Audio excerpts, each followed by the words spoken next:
We are 1 minute early, but I think we're going to get started here pretty quickly. My name is Mackenzie. I'm going to be moderating your Sales Battlecard Deep Dive Objection Handling webinar.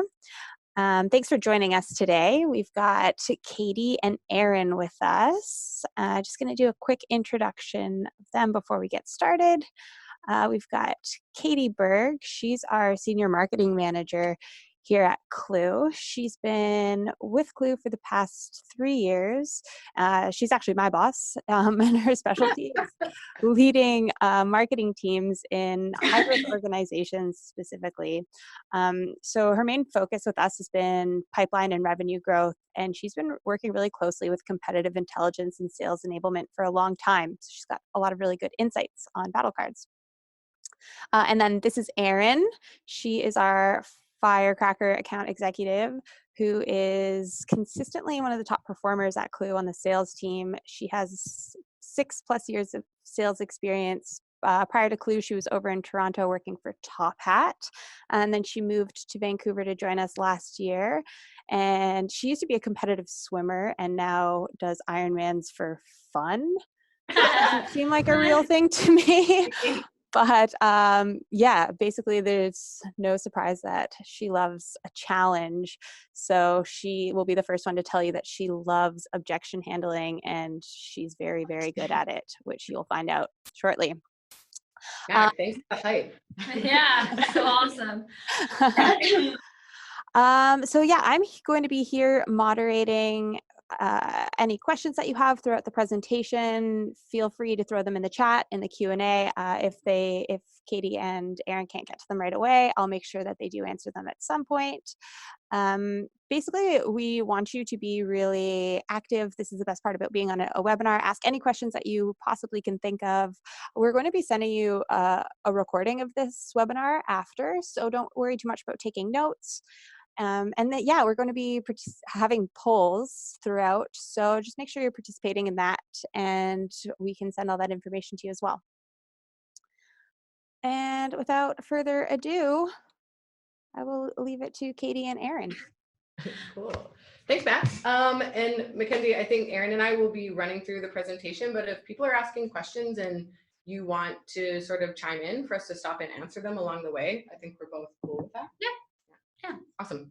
So cool. When it comes to objections and handling objections, there are some pretty common ones that will come up across any sort of business or industry. Things like price or time or need or authority. These are sort of common to any business or industry, and may or may not have anything to do with the prospect talking to a competitor.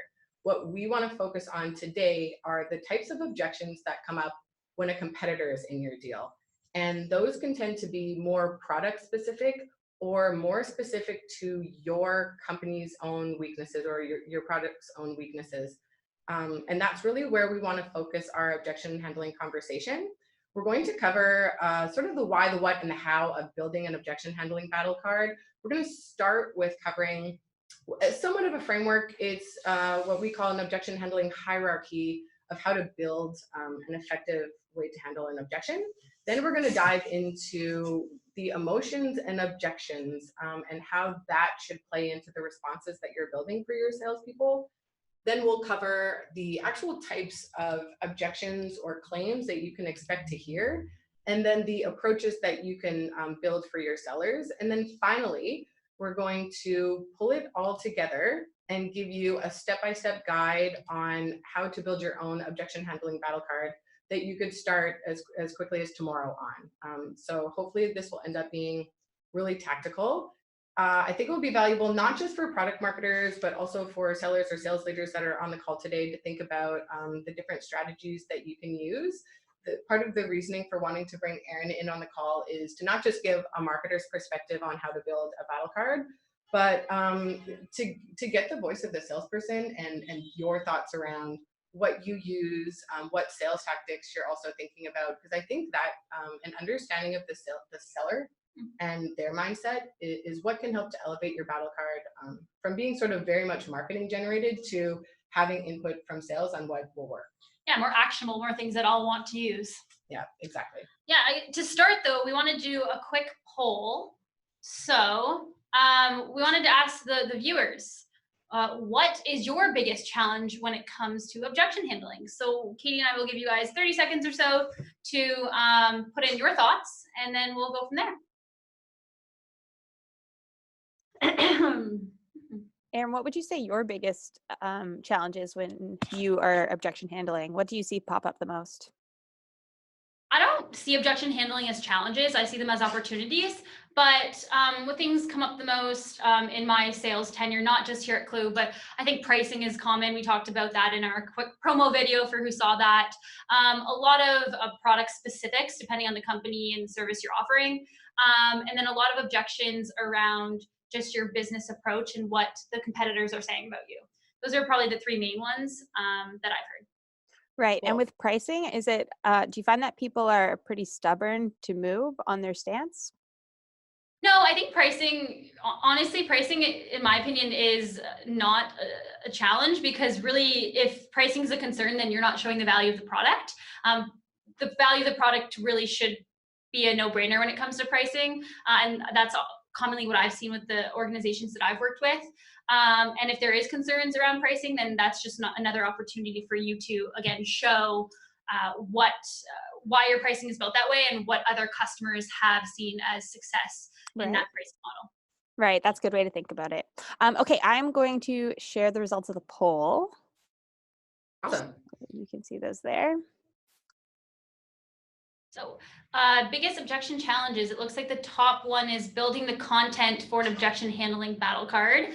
So we can definitely talk about that as we dive deeper into our framework. Yeah. And it looks like some of the second one was determining how best to respond to surprise attacks. And I think that one's really important. Yeah. We're going to talk a couple strategies later in today's session as to how I and our teams have approached surprise attacks and really the best kind of gut reaction when you're coming up against those hard-hitting questions. So I think those are very fair. Of course, the ones that are lower, but still it sounds important, discouraging sales from making up their own answers, definitely, and then distilling the many variations of the same objection. Ideally, in building more effective battle cards that salespeople find useful, you're going to find that they aren't making up their own answers, right? Yeah. That's the ideal goal. Totally. Okay. So looking at our objection handling hierarchy, we created this to help you to visualize the process for effective objection handling. And you'll notice that on the bottom, we have sales battle cards and we have the actual phrases and content that will go into your cards. And that's just because, you know, as product marketers or sales leaders in the room today, your gut is probably to get those battle cards out to your sellers. But first, we want you to start with an understanding of what objections are coming up when you're against a specific competitor, and to think about what you're actually trying to accomplish with the responses that you're building. So you'll notice that emotion is at the top. And Aaron, I'd be interested in your take on this, but to me, the important thing to remember is that even when you're handling an objection in a deal, everything is an opportunity to connect with your prospect's emotions. And emotion-based decision-making doesn't just mean when a prospect is going to choose to buy a product based on the salesperson they like the most, but it can also mean buying based on who sold them a better vision or connected to value more, or who made it easy to understand the complexities between the solutions that they were evaluating. Yeah, no, I completely agree with you, Katie. I think emotion needs to be at the top because people are emotional buyers and sellers, and what the seller is conveying and through that connection that you've built is really a depiction of not just the seller, but the company and the people that the company is hiring to represent their product. Right, and like beyond the emotion, it's also about making your prospects feel confident in the solution that they're choosing. Exactly, yeah. Awesome. So we'll dive into the emotional side of things. At the top of the pyramid is this, like the overarching reason, and that's to build trust. So this is really crucial for two reasons, in my opinion. First is that today prospects have access to more information than ever. So everything you say can be fact checked. And they'll also lose trust with you if you badmouth a competitor, or even if you're speaking the truth. Specifically at Clue, we try to never come across as negative about competitors because we feel that it erodes trust. Yeah, and I think when it comes to building that connection and building that trust, I'm sure you guys have heard this all before, but I think it's really important to reiterate that every person is very different. A good example from a selling perspective is I have some prospects that are straight shooters that want me to tell them the facts quickly and I have 10 minutes, where I have other prospective clients that want me to go into every single little detail, and I know that whatever I send them, they're going to read everything. So building that trust and that connection, it's important to read the person you're working with and understanding how they like to buy and how you're going to be able to connect with them, not just a general building a connection because of what you're saying. Right. So for every prospect, your approach to actually doing that can be different. Very different. Yeah. Oh, cat gift. Oh, that's I cute. missed that. I did miss that too. Okay, so now It's a let's get to, oh, what's it? Shoot. Let's get to the objectives of the high level objectives that we want you to think about. We typically think about these 4. So first is erasing any doubts that a prospect has. If your competitor is planting seeds of doubt in the mind of your prospect, then your first objective is to quash that. The second is to use it as an opportunity to shape the lens. So what we mean by this is it's not always going to be possible to kick a competitor out of a deal quickly. Sometimes they're going to do the full evaluation with both. Yeah. What you're trying to do is use this as an opportunity to shape the lens that the prospect views your solution, your competitor's solution, and even the situation of the claim that they're talking about moving forward. The third is to keep them hooked. So an objection might feel like an uncomfortable conversation to have to navigate, but it's always an opportunity to circle back to the ultimate value that you're providing them with your solution and hook them on that to close a deal. And the final point that I think is really important is objection handling is also an opportunity to be on offense. It's an opportunity to erode the trust that a prospect has with a competitor, specifically if they're bringing up false claims, and to use it as an opportunity to be on the offensive and to not be shy about that. Erin, do you have anything to say? Erin, I have a question. How would you say that you use objection handling opportunity in your deals? Yeah, I mean, I kind of alluded to this earlier. Definitely an opportunity to educate the prospects. What I find a lot of times prospects have an idea of what they want, but they don't really know. So really a part of the sales process is educating them on why it's important in the vision and how you can provide value in your product you're offering. But I think it's also the opportunity for you to build that trust and that emotion of you being honest, forthcoming, and being a representative of your company and your values and how you see the positives of that product you're offering. Okay, so let's get to some actual claims and approaches. There's a couple of things that we also want you to think about related to your competitors' attacks, some like sort of unspoken truths. The first is that there's no such thing as a perfect product. So your solution has flaws, your competitor's solution has flaws. Your competitor is always going to be learning what your flaws are and using them against you in the deal. So leading into the second point, do your homework. Banking on an objection not coming up is really not a strategy. So you really need to make sure that your sellers and yourself are prepared to defend all of the weaknesses that you know come up when you're going against specific competitors in deals. And finally, just reiterating a third point that we've made a few times, think of objections as an opportunity. The truth is, if a prospect is bringing up those claims and sharing them with you, that's much better than them going unspoken and the prospect not sharing them and just assuming them as truth. Or the prospect not sharing something and sharing it with your competitor, and your competitor then getting that intel to shape their minds and their opinions and their thoughts towards their vision and value. Right. Yeah. Hearing any claims or weaknesses about yourself is really an asset because it puts the seller back in control to navigate that combo. Exactly. Erin, how do you feel about addressing some concerns that you know might be in your prospect's mind, even though they haven't brought it up yet? Oh, it's my favorite thing to do. So one thing that I do is I preemptively weave thoughts and ideas and situations into my meetings, into my overviews with my prospective clients, especially when I know what they care about or if they're already speaking to another prospective company that they're looking at. So there's a lot of tactics that I use, whether it be during a probing discussion or during a demonstration, where I can start I guess putting landmines in, you could think of it from a battle card perspective, but putting landmines or putting FUD or really showing the strengths that I think will show value to what they care about and what the potential competitor can't do. So I don't know if that answers your question, but hopefully gives some ideas on how to do it. I imagine that if you have identified that a competitor is in a deal, you will naturally start to like preemptively like navigate those conversations. 100%, I preemptively do it. And then there's a fine line though, right, between kind of the cockiness and confidence of your company and your offerings. And you really need to find that fine line of when you should be dropping hints or even direct comments towards your competitor, against your competitor, or softly even saying good things about your competitor.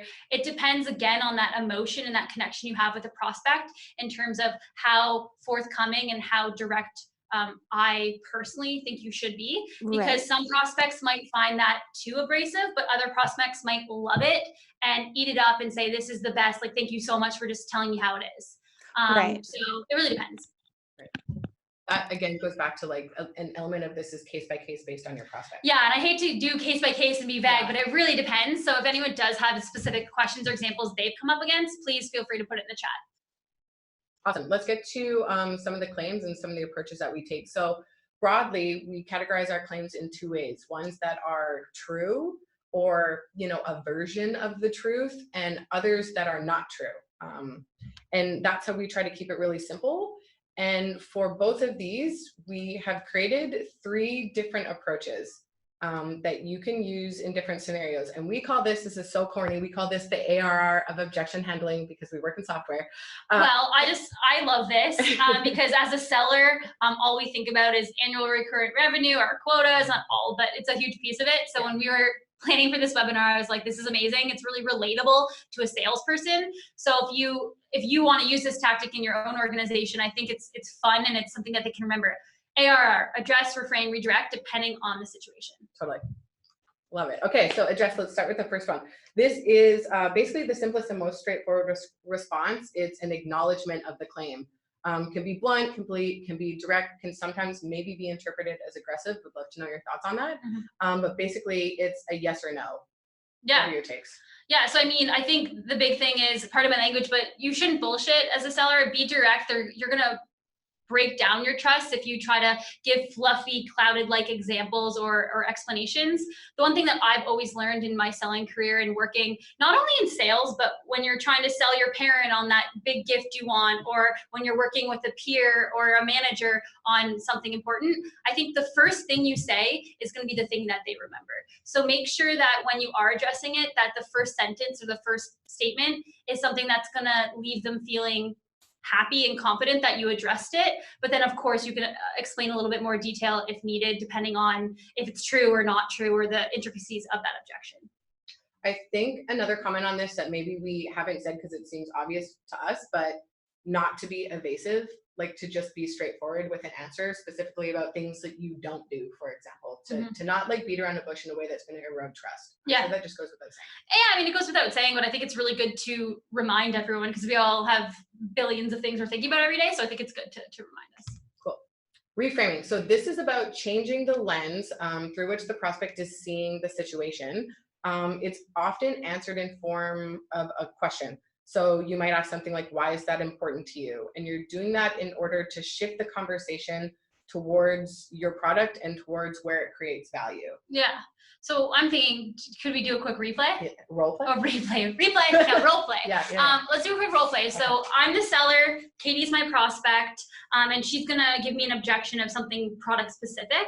And this is how I would reframe a situation in this example. Okay, I'll keep it like vague so it's not specific to a company. Yeah, that's fine. But everyone can understand. So I hear that your feature functionality around this specific thing is not the same as your competitors, and I'm kind of concerned about that. Okay, so what's your concern around that? I just feel that like in not having this feature, my work is going to be harder. Like it's going to be harder for me to get what I'm trying to accomplish done. Got it. And do you think that that small piece within the product or the solution you're looking at, is that going to affect the greater goal of this whole project? It probably doesn't affect the greater goal. It just affects like how easy it is for me to get there. Okay, that's fair. So in terms of that specific product functionality, we can do blah, blah, blah, period, break. So I think the big thing here and what Katie and I did is rather than me saying, yeah, this is a perfect example of maybe a weakness of your product. Rather than me being like, yeah, we can't really do that. Yeah. Then that's what Katie's going to remember. That's the first sentence I said. Yeah. Instead, I asked her a question of why is that important to you? And then understanding her thought of the value of it. And then that, I didn't go into it because it was in a specific case, but that gave me the opportunity then to reframe in terms of, okay, Katie, well, that might be important to you, but you said earlier that your goal was to XYZ enable the team or help your executives or other things. Let's think bigger picture. Let's think not just you as one person. Let's think what the overall goal is. And so then you can reframe the situation. And then, of course, you can still go back to the first and address it a little bit if needed. But I think it's really important to first understand why that objection's coming up and why it's a concern for them, because it might be very easy as a seller to just squash it and make them understand that it's not even valuable and it's not something that should be on their criteria of what they're looking for in a product. Cool. I think that's awesome. Okay, redirect, the third one. So the point is really not to spend time on the actual objection itself, but to try to steer the conversation in a different direction. So moving the conversation towards where you want it to go. Yeah. Yeah. Yeah, I mean, this one's interesting, and I think this one's very, I don't want to say sensitive, but you want to be very careful in how you redirect because you don't want the prospect to feel like you didn't answer their question. Yeah. Because that's the rule one of like not building trust. They're gonna be like, they didn't answer my question. They just tried to go somewhere else. So with redirect, I think again, it goes to the address comment of make sure the first thing you say is gonna feel warm to them and feel like you're really addressing and caring about their situation, which we of course do. So an example of that I can think of at the top of my head is like a lot of software companies, for those who are in software, do or do not offer trial access because sometimes they're enterprise products or there's training or different variations of that. So when it comes to that, if someone asks me, like if Katie asked me, hey, can I do a trial of this? Then a lot of the gut reactions of a seller is just to say, no, we don't do trials because of XYZ, blah, blah, blah, blah. And then the prospect can understand it, but then they're probably still a little bit frustrated because they didn't get what they want. What I would do then is I would redirect and I'd say, yes, we absolutely offer trials. The way we offer trials is XYZ. And so when you do that, you can answer the question and make them feel like they got the answer, but redirect them into how you do trials or how you do that specific objection so that they feel like you're addressing their objection, but you're still getting the kind of the company's and organizational's goals of not just giving ad hoc access to anyone. Yeah, does that make sense or any questions on that? Yeah, I'm taking away from what you're saying that a couple of things to consider in there. Like one is you are actively like directing the conversation away from the negative. Yep. And moving it to talk about how are we, in this example, it was like, how are we going to get you what you want, which is to see what the tool looks like, to be working in the tool, to feel that sense of risk lowered because you've been working in it. Yeah. Right? And then the second is for it to feel not like a negative conversation, for the takeaway to not be a no, the takeaway to be like a yes. My takeaway from that conversation felt positive. Yeah, you want it to feel positive. And you have to think of it as a seller. A lot of sellers don't think this. I forget sometimes too. You're talking to this prospect for an hour. They've never talked to you before. You do this all the time. What are they going to remember and what are they going to take away? If one of their last important questions is, do you do a trial? And I say no, they're going to go to their boss and their boss will be like, sounds great. Can you do a trial? They're just going to be like, no, you can't. Well, whereas if you give them a more constructive answer that gives them the feeling that you're still supporting them in this process that might not give them exactly what they expected, I think can really help. We just have a question here from Nadine, and she's asking if you don't do trials, how would you complete that statement that you were saying? She said, we absolutely can do a trial. This is how we do it. But what if they don't?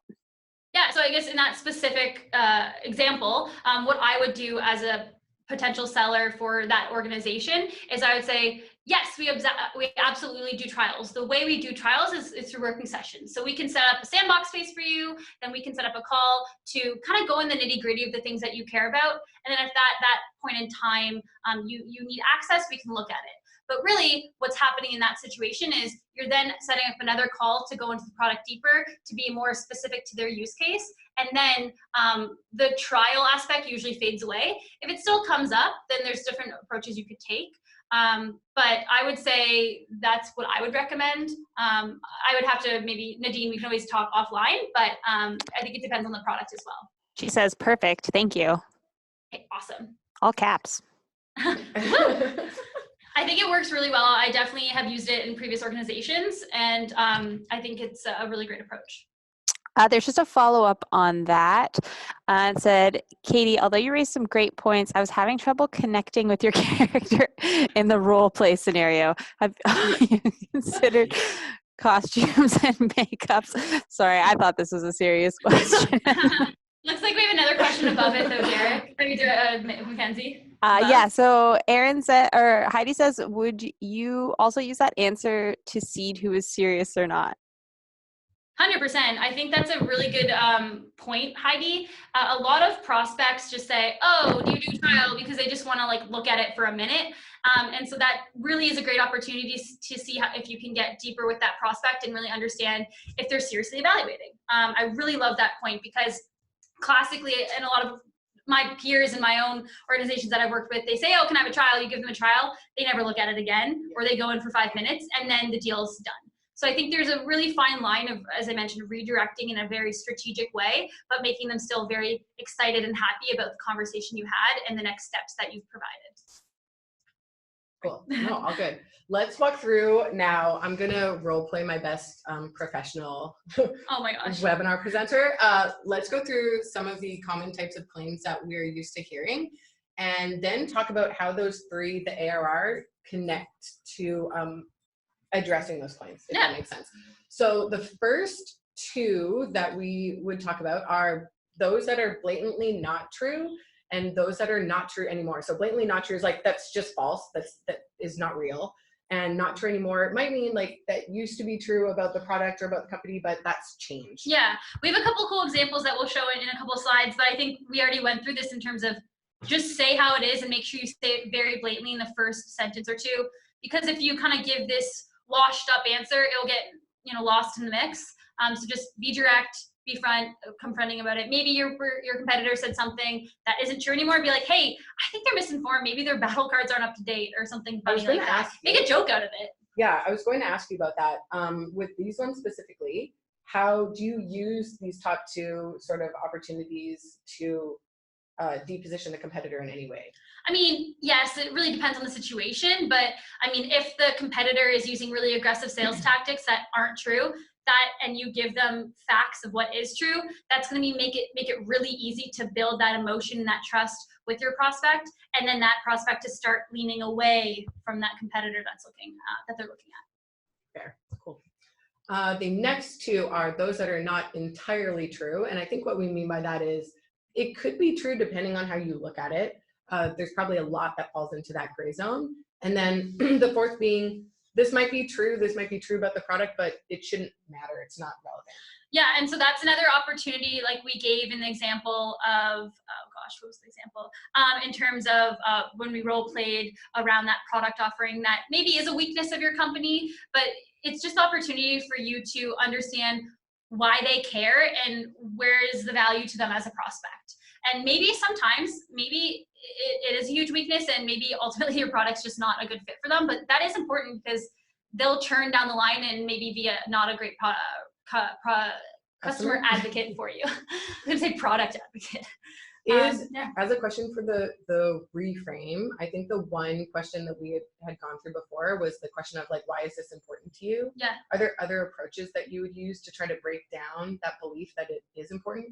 Yeah, so I mean, why is this important to you is a really good piece. I think honestly, starting with a question is always a really go-to option in my opinion, because if you don't know how to address something or how to redirect something, always understanding the why is very important. So it doesn't have to be why is that important to you, but it could be can you tell me more about what your thoughts are on this weakness, or can you tell me more what you think about this product offering, or what have you? Yeah. Okay.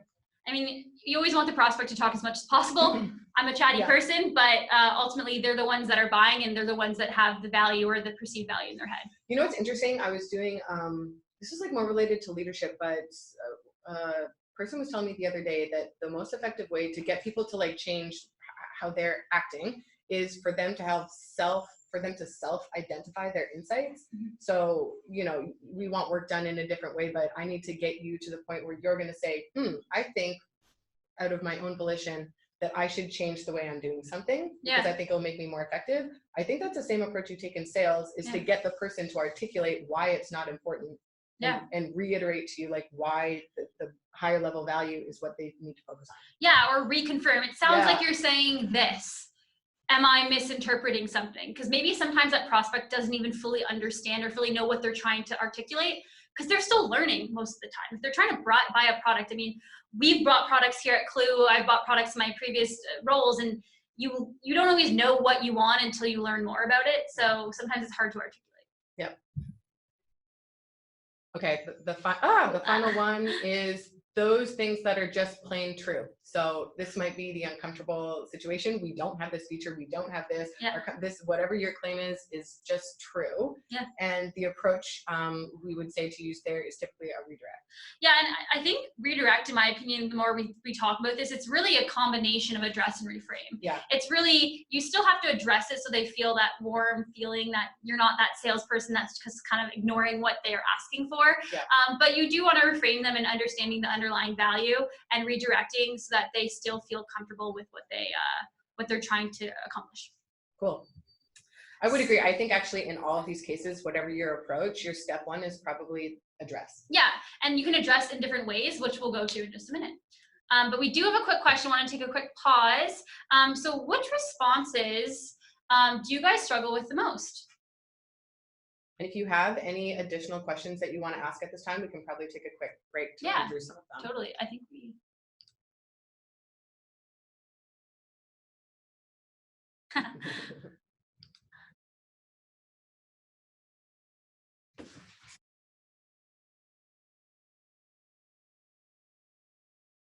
So as some of the answers are coming in, it looks like just plain true is coming up as one of the top responses. And I think it's really difficult as a salesperson. It is difficult to address things that are true, that are perhaps very big weaknesses in your product. But I think the thing about the truth is whether or not truth should affect the value. So sometimes I've had objections in my career where it's like, oh, your company's small, or oh, you seem young, or just some really actually rude things that get said to you. And is that truth really affecting the overall value of your product? That's the first thing that you should think about. But beyond that, if it is affecting the product and service you're offering, I think the one thing, if the product marketers in the room or sales leaders in the room listening, the one thing that you could do is really start doing those role playing and really just convey confidence, because the biggest thing that you need as a salesperson is the confidence and the reassurance and the trust in your prospect. Because if Katie says to me something like, oh, I hear you don't do this, and I go, oh yeah, we don't do it, or I don't know, and you kind of like stumble over your words, that emotion and that trust is going to break down pretty quickly. So when it is just plain true, decide if that truth affects the product or not, or affects your actual value in your offering. And then if it doesn't, that's a great opportunity for you as a seller to challenge and be like, okay, well, why does that matter to you? Or how does that affect the overall goals in this project? But then also, if it is true and it affects, then I think that gives you the opportunity to reframe. Fair. I would say, in thinking about this, that, you know, the role of the product marketer in this scenario, a part is building the battle cards, and a part of the work is building the content that goes on them and having great reframes and redirects that people feel good about. But just the fact that you're arming salespeople with responses helps to build their confidence overall. Whether it's the best response or not, the more trust that your salespeople are generating in the content that you're giving them, or the fact that they always know that they have a response to go to, I think there's probably improvement that just comes from honestly knowing that I have something to work with and I'm not totally left to my own devices. Yeah, and I'll share the results quickly, but I think the thing with that's really important to note is don't just think having these assets and responses are meant for new hires or people that are learning. I mean, I'm fairly tenured in the different organizations that I've worked with, and I think that there's always opportunities to learn, and there's always opportunities in an organization to reframe and redirect and address concerns from sellers. So I think there's an opportunity here for the people on the call to really reframe your own thinking of, oh, the sellers just don't want to look at it. Well, let's find ways that it can be more accessible and more consumable and more ways to engage the sellers so that it's not only helping you give them better feedback and better content, but it's helping them on a more regular cadence.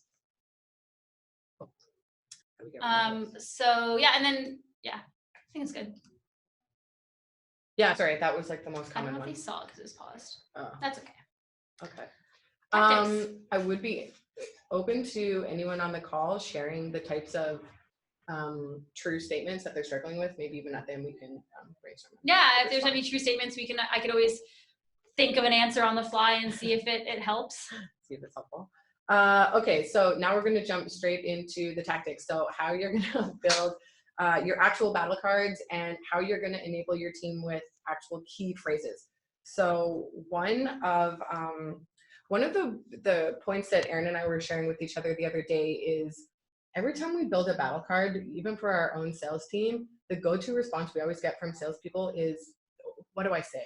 Like, okay, this is cool, but what do I say? Just tell me what to say.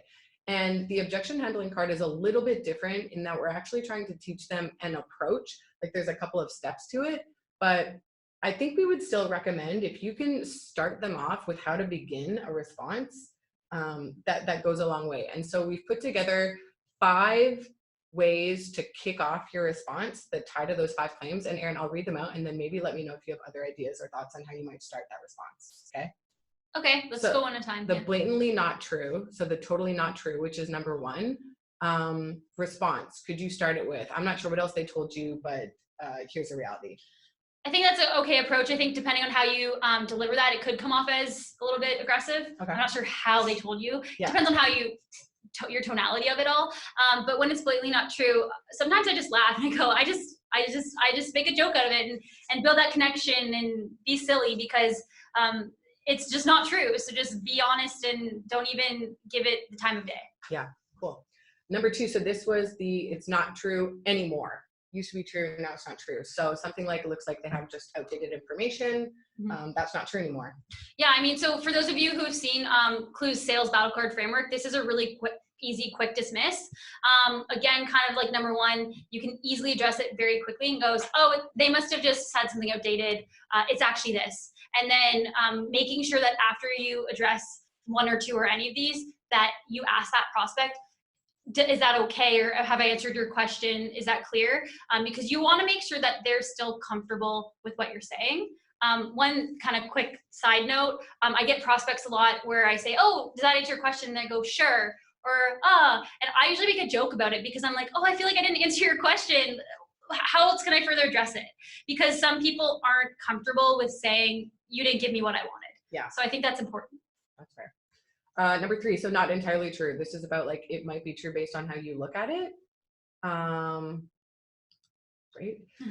The response being, they have some clever marketing. And I mean, that's like more on the aggressive side. I don't know that we would typically respond with that. And so that one is addressed to not entirely true. Yeah, it's sort of like, well, it depends on how you look at it. Yeah, I mean, you could literally just say it depends on how you look at it, or you could say they have clever marketing. I think if you're working to a market that you're selling to marketers, they might appreciate that. Yeah. So I think you have to think of who your buyer is in that scenario, right? Is it an executive? Is it a sales leader? Is it a marketer? Is it an engineer? And you have to think of the personality in all of these answers. Yeah, very true. And then true, but it's not relevant. That's not what our customers say. So I think this one is pointing to like use cases and testimonials that can verify that didn't matter. Very important. I think customer stories is huge. Sometimes I even think that's a weakness of mine. So I know my product marketing team has been working with us on getting more customer stories because I think that's really where people can relate more. If you even take it out of your product and out of your company, if I have a friend that's like, oh, you have to try this new place or new thing because of XYZ, it just becomes a lot more relatable because you know that it's already been proof, like there's already proof that it's been good. Mhm. I just, can I interject quickly? Yes. We just have a question here about, do you think that stats or the product proof points, customer testimonials, success stories, or a combination of both are most effective when substantiating the way you're handling objections? Yeah, so I think stats are always really good secondary information. Personally, I always take stats with a grain of salt because there's always, if you think of it, there's a scale in terms of any statistical information. Some people have great successes where some do not. And so I think stats are fine, but you need to use them as not the only truth, in my opinion. You might disagree, but I'd love your thoughts on that. I would say if you have stats, proof points, third-party validated sources that are going to reinforce the positioning that you're using, then 100% of the time you would share that. Yeah. Why would you not? But I think it reinforces it. It shouldn't be the only thing. I agree. If those, exactly, I would say that if those third-party sources maybe aren't reinforcing your claim, then to Erin's point, there is a justification to say, I mean, what's the validity of that stat in our scenario, in this context? Like every piece of data you can look at from different perspectives. So I would 100% use them when they work for you. And also look, your home run responses are responses that can be backed by proof. Of course. Every time. But if they aren't, and if they then I would just look at how your perspective on that data source in the first place. Yeah, and for the person who asked that question, I want to know if we answered your question, because I think that that's a good example of not necessarily an objection, but it's a wanting to make sure that the person on the other end is feeling comfortable and appreciative of the answer you're giving. It kind of rolls into this whole. Yeah. Mackenzie, any feedback from the question asker? No, not yet. I will let you know. Maybe they're typing up a storm. One thing that I was thinking too while we're talking about stats, and that stats question does come up, I think there's a lot of, if we're talking about competitors, there's a lot of competitors often give out stats. Yeah. And I think that it's important as sales leaders, sellers, or product marketers, CI teams to understand what those stats truly mean, because exactly like what Katie said, there's very easy ways for organizations to fluff their stats and make sure that the sellers are aware of that, so that if it ever does come up, they can easily address it, because I think it's important. Yeah, it's like whether you're talking about dealing with a claim or dealing with a stat, having a point of view is something that's very important, right? Like Clue's point of view on this is XYZ. Yeah. And I think that we try to do that with a lot of different data points as well. Yeah, I mean, I always want to work for organizations, and hopefully the sellers of your organizations want to be honest, trustworthy people, and that aren't fluffing things that are not true. Great. So last one here is things that are just plain true. Sorry. Things that are just plain true, and our go-to response is the way we see we see things a little differently here, and that's sort of like the lead into your actual redirect after you've maybe broken it down with some different questions. Yeah, and that gives them the opportunity of maybe for number 5, if you're writing the objection handling cards in this sense, maybe put a question there. Yeah. Put a couple questions the seller can ask. Mackenzie, did we have a question? Another question? Yeah, so just a follow-up from Jess. She says that mostly answered their question. Just wasn't sure if the stories of how a customer benefited from our solution would create a more emotional connection than hitting them with a stat that proves the tangible, measurable value. I think that's a good point. I think the emotion should come first, and then like what Katie said, it should be secondary or reinforcement rather than the first go-to. You're probably looking at like a tier of proof points where tier 1 are like third-party validated, unbiased, right?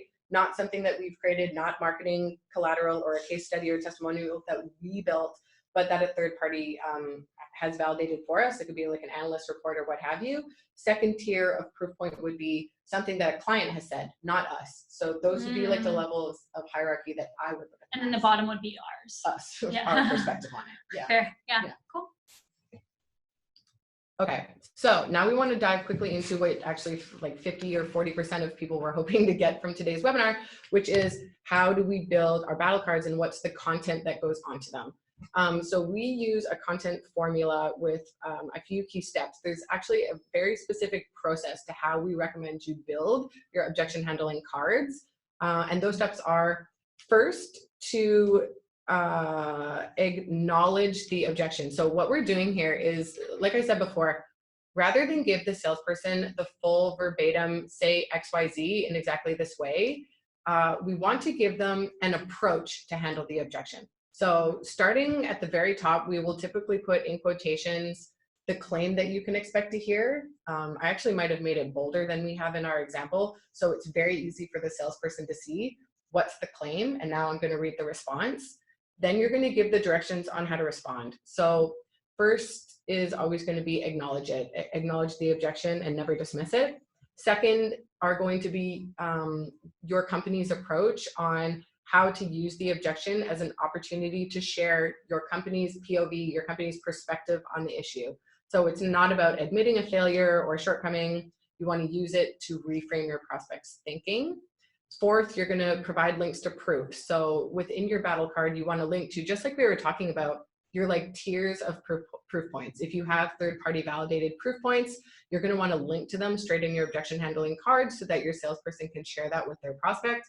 If it's marketing and internal collateral at your like tier 2, then share that. Link any and everything that you want to, and maybe provide directive on what's most important to share. And then yeah, I mean, reiterate with sales leaders. So when you're coming together with these, you want to make sure that there's buy-in across the entire team on how to handle these objections. This is basically the framework for how to build it. And then we have a step-by-step sort of process on how to build a card. And one thing I wanted to say, Katie, before we move on, I think it's the most important thing though, is you do have buy-in from those sales leaders or sales enablers or the sellers, because you want to make sure that this is the content that they're looking for, or that's going to help them, or else it will fall flat and it'll be a wasted effort. Totally. So that comes to this 3-step, 3.5-step process to actually building the card.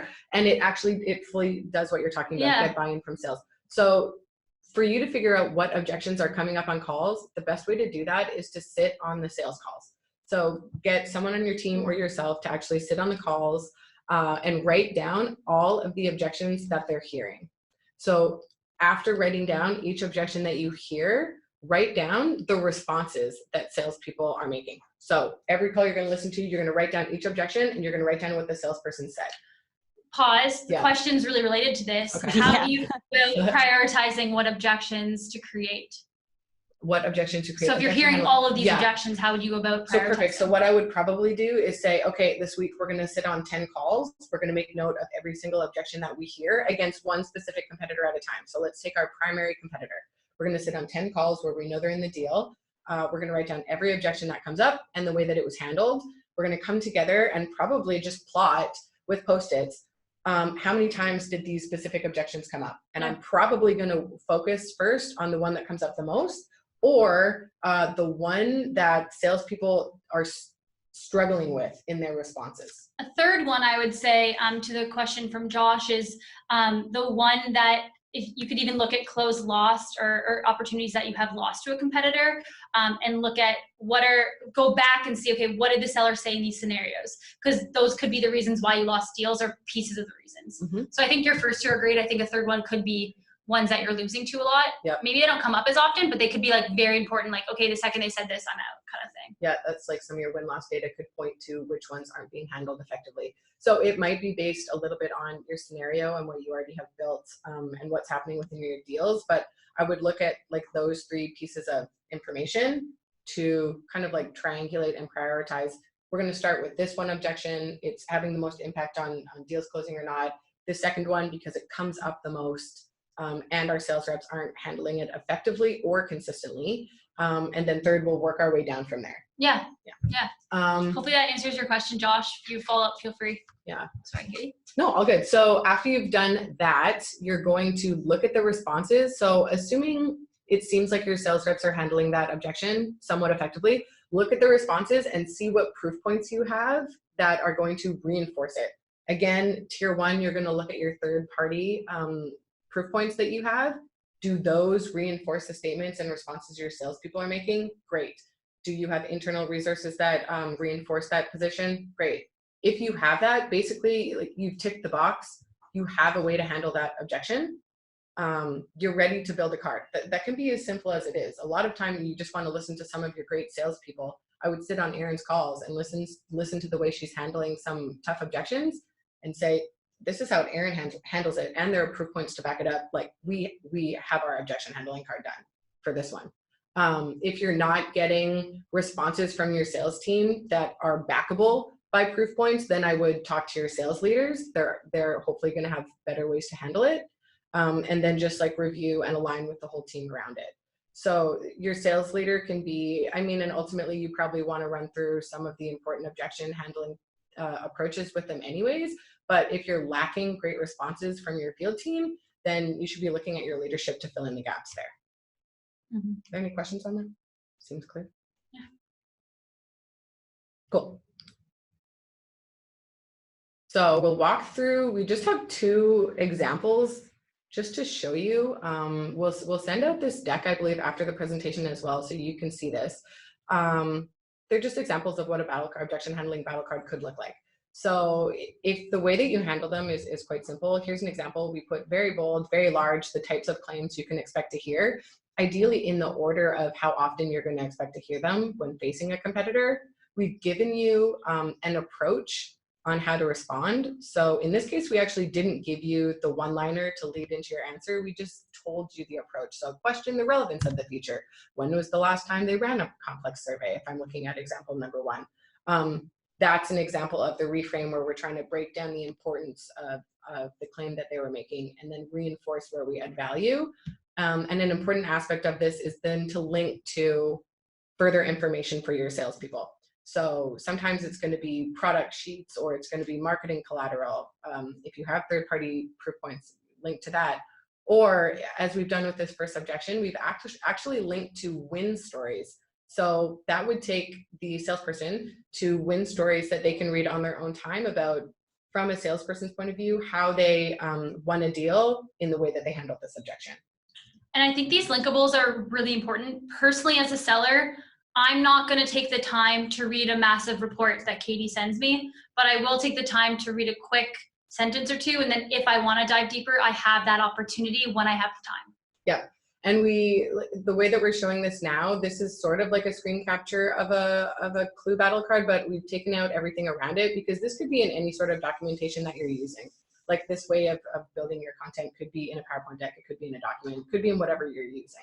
And not just battle card individually. Yeah. The battle card's everything. Yeah. So for sure, an individual card, Fair. slide, whatever you want to, however you want to organize it. Yeah. And then another one, same sort of thing. Again, we've bolded what the claims are that you can expect to hear. And then we've provided you with an approach, if we're looking at number 2, challenge the customer on the validity of it, offer to provide references. So in this case, we probably don't have external proof points, and we're going to have to use customer references or customer testimonials to help us back up our response on this point. Yep. So if there are any final questions, feel free to sort of post them in the channel now. I'll run through the key takeaways until some come up, if any. But just to sort of wrap up and summarize, always address an attack. So you can't avoid it. Very important to always address it. Acknowledge the objection, never dismiss it. Use it as an opportunity to shape your prospect's perspective. Don't miss out on the opportunity to think about it from an offensive point of view. How can you be aggressive with it to get the competitor out of the deal? And then finally, always where possible, provide proof points to support your perspective. Awesome. Mackenzie, let us know if there's any questions that pop up. Doesn't seem like this is an inquisitive bunch. It's okay. One thing I'll mention, it looks like one might have just popped up. Yeah, one did just come in. Do you want to go ahead or do you want to answer it? Can you read it actually? Because I can't see the one box. Yeah, it says, is it better to have the sample wording in the battle card or just the points they can use to have their own statement? I don't know, I have an opinion. Do you have an opinion? Share your opinion? I think that it depends. So I think having like a few keywords for them to go back to is very important. So bolding those, but having the shaping is helpful too. I think there's a fine line between too much and too little. So I don't know if that helps with the question, but I think that bolding the important pieces and doing short, quick snippets or answers is going to be very helpful. Here, yeah, our typical approach to the objection handling card is to say, initially was stay away from putting in the one-liner a salesperson should use, and instead just bullet point the approach. But it depends on your sales team. So if you're trying to get feedback all the time and you're hearing that they want more, or like we did this with our own team, built some battle cards, and overall the feedback was, but what do I say? What do I say? Yeah. So because of that, we've started to put more of the one-liners into the battle cards that we built. And what we've done, or what I guess they've done for our sales team, is there's linkables. So it's like, these are the top 3 things, but if you click on the one, it will take you to an actual speaking point that you can verbalize or use it in email. So it kind of separates it out from being too much content into clicking into things that you care more about. Yeah, good point. Was there another question, Mackenzie? One other one? No, that somebody just said, thanks for the great webinar. Okay, awesome. One thing I'll mention too is my email's not here, but it's super simple. It's just Erin@Klu, ERIN@KLU.com. If any of the attendees today wanted to talk about kind of your challenges you're having with sellers, I'm always happy to set up a quick conversation around that. And of course, Katie and the marketing team will send the whole webinar and slide deck from today. I lied to one more question. Oh, no, it's still 5 minutes. I know it's lunchtime. Yeah. So for the just plain true objections, sometimes these can be great opportunities to spin back to discover your qualification. Do you have examples where you've used objections to challenge the buyer, even if it means admitting that they are just not the best fit for your business? I have no concerns around turning away a buyer. I know that might be shocking. But our organization here at Klu, we fundamentally have built a business and a culture of, we want our clients to be partners with us and our clients to have long-term success. So if I hear any doubts or concerns that question that, then I 100% challenge them, because ultimately I have a brand with my clients, and I don't want them to buy something and then be like, oh, I hate Erin because I didn't buy what I thought. As well as, I think from a selling perspective, do you really want to give your business bad business? Because that ultimately will affect your brand and affect your overall growth and your strategy overall. Maybe I'm a unique salesperson in that sense, but I think it's really important to build a culture within your own organization of sellers that are thinking of company and the greater goals, because ultimately it's going to affect everything. Because if they start bad mouthing your company, you're going to get less inbounds and less leads that are going to come to you down the line as a seller. Does that answer the question? Or Mackenzie, did you have any follow-ups to that? No follow-ups to that. Awesome. Okay. Well. Oh, wait, one more from Nadine. You're never leaving. How would you organize objections from different types of buyers? For example, if you get the same objection from 2 different buyers with different priorities. Ooh, so That's a there's great ways question. to do that. I like that question.